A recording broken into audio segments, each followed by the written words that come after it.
terço no pescoço traz sorte, desafoga na esquina aberta. Gente do morro pede socorro ao céu do olho grande.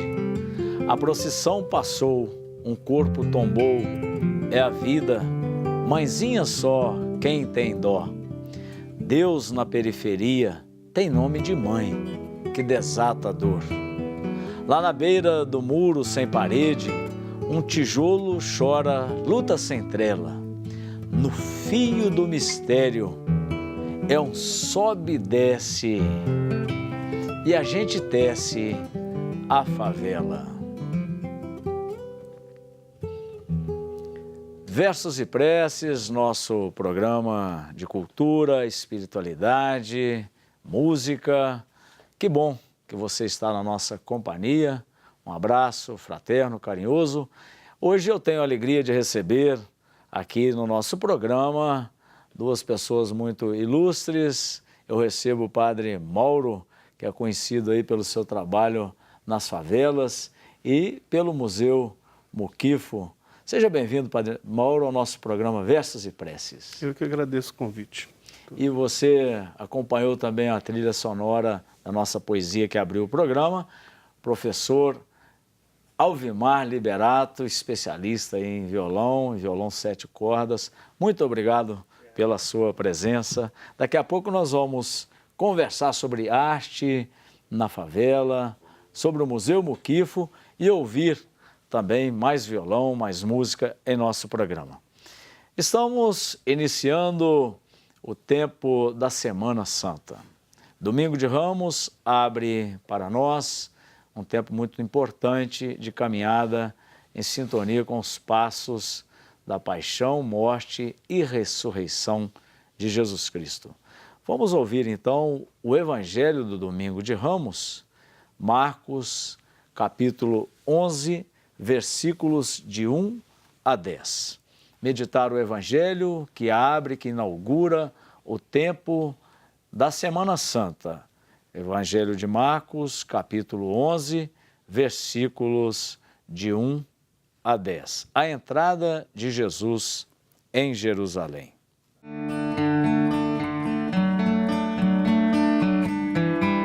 Naquele tempo, quando se aproximaram de Jerusalém, na altura de Betfagé e de Betânia, junto ao Monte das Oliveiras, Jesus enviou 2 discípulos, dizendo: Ide até o povoado que está em frente, e logo que ali entrardes, encontrareis amarrado um jumentinho que nunca foi montado.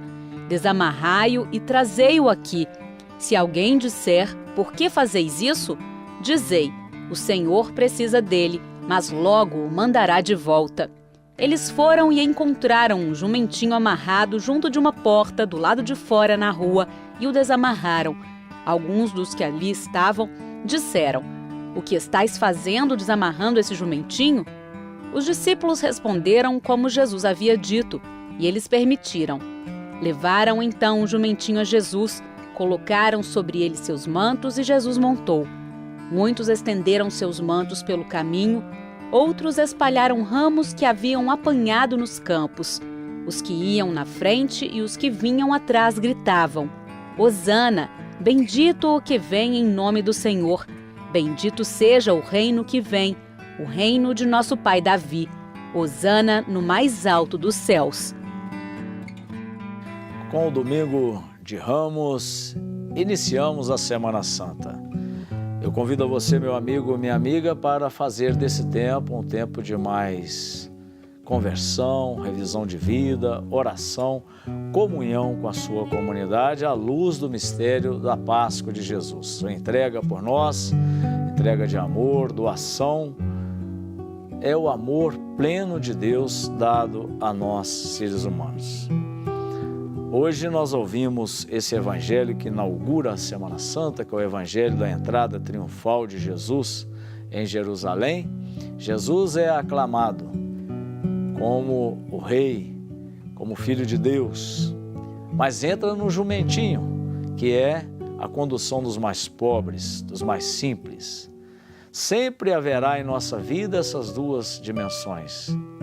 Às vezes a gente acolhe o mistério de Deus, às vezes a gente nega o mistério de Deus.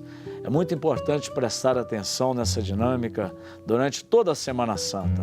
O Senhor que é acolhido, que é amado, que é respeitado, mas também que é rejeitado, que é caluniado e, por fim, pregado numa cruz.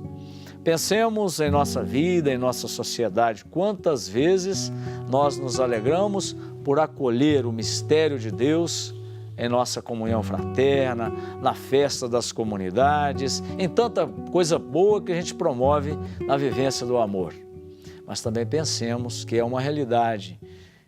Negamos o amor de Deus quando ferimos a dignidade do irmão, principalmente quando a gente vê em tantas instâncias irmãos das periferias, os mais pobres, sofrendo com a falta de dignidade humana. Vamos aproveitar essa semana para, em sintonia com o mistério de Jesus que se entrega por nós, para viver também e reforçar a nossa caminhada humana e cristã, principalmente defendendo a vida, amando nossos irmãos. E por falar em vida, falar em comunidades, em defesa da vida, da dignidade dos mais pequenos e mais pobres, é por isso que nós estamos aqui, Padre Mauro, para contar um pouquinho sobre essa experiência tão linda que é o Museu Muquifo. Como acontece, como o senhor interpreta essa arte, essa coisa tão maravilhosa que tem nas periferias de nossas comunidades, como acontece aqui em Belo Horizonte, a partir do seu trabalho no Museu Muquifo? Na minha compreensão, a arte é uma das expressões humanas, né? Uma linguagem humana, e as favelas, elas não estão separadas da cidade, né? A cidade se expressa, as pessoas se comunicam, e a favela também, né? Os moradores das vilas e favelas. E o Muquifo é um desses lugares de preservação dessas manifestações, né? Por ser um museu, uma preocupação forte com a questão da preservação da memória dessas comunidades de vilas e favelas. E o Muquifo tem esse objetivo, através de manifestações artísticas, através da música, da arte, da pintura, né? Transmitir, né, o pensamento e os propósitos dos moradores das vilas e favelas, e encontrar formas de registrar e de apresentar e de expor artisticamente o que se vive nessas favelas. Como que é essa questão, quando a gente fala em memória, a memória ela guarda uma resistência da história da comunidade? Sim, Belo Horizonte completou 120 anos, né? Sim. E o aglomerado Santa Lúcia, um dos primeiros moradores, né, nascido lá, Dona Santa, né, nascida no ano de 1918, estaria completando 100 anos esse ano agora, falecida em 2011.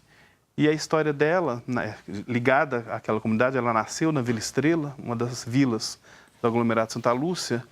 Ela ainda não tinha sido narrada, né, e tinha sido apresentada à cidade, né? Na comemoração dos 120 anos de Belo Horizonte, nós tentamos chamar a atenção também para os 100 anos da Dona Santa, né? E o museu apresentou um pouco da história dela, né? Então, aí ele cumpre esse papel de tentar mostrar que as favelas também têm essa história, essa memória digna de ser apresentada e revelada, né? Eu já estive lá contigo no museu algumas vezes, fizemos até a premiação do concurso fotográfico das vilas e favelas, foi lá no museu, nosso encontro, e a gente pode ver que ali tem um registro, é muito visitado, as pessoas procuram saber, que registra de fato a identidade das pessoas que iniciaram ali a sua caminhada naquela comunidade. Não seria possível a gente pensar também, eu tenho trabalhado muito com a questão da arte nas periferias, aqui na nossa arquidiocese, quem sabe a gente pode em outras instâncias também reforçar essa questão da memória, até provocando a construção de outros museus em outras comunidades, não é, Padre Mauro? Eu tenho certeza da urgência e da necessidade que a nossa arquidiocese atue também, né, e contribua na preservação dessa memória, né, da presença da igreja, da arquidiocese de Belo Horizonte, né, também nas vilas e favelas, né, onde tem essas vilas e favelas, a igreja está ali presente, né, contribuir para que essas outras vilas também tenham seus espaços de preservação da memória, né, espaços de arte, cultura.